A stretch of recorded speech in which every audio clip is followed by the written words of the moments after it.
সংক্ষিপ্ত এই জীবনে যা মেনে নিলাম আর যা সহ্য করে নিলাম ভাই, এই সহ্য করার মেনে নেওয়ার ক্ষমতা আমার কখনোই ছিল না।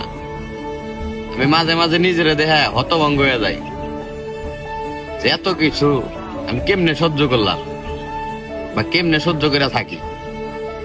আল্লাহ আমার এতটা ধৈর্য দিব আমি কোনদিন বুঝতেই পারি না ভাই। মানে একটা সময় আছিল ছোটখাটো ব্যাপারে ভাই অনেক রাগ হয়ে যাইত, নিজেরা কন্ট্রোল করবার পারতাম না। এমনও হয়ে গেত মানুষের ছোট একটা কথা আমার কইতো দেখে আমি তার উপরে হাত চালাইতাম, কিন্তু সময়ের ব্যবধানে কত কিছু বদলাই গেল নিজের ভিতর থেকে। এখন আর মন চায় না ভাই।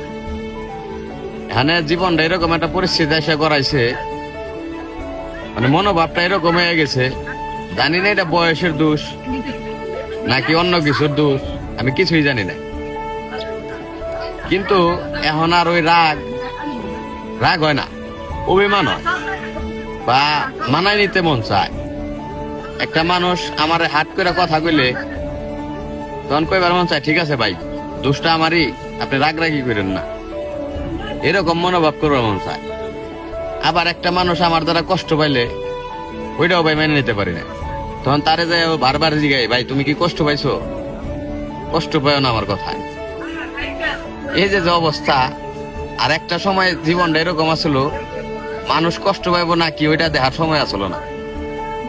আমারে কষ্ট দিছে মানে ওরা হিট করো বা ওরা আঘাত করো, সেটা মনের দিক দিয়ে হোক শরীরের দিক দিয়ে হোক যে কোনো ভাবে, মানে এরকম চিন্তা ভাবনা ছিল।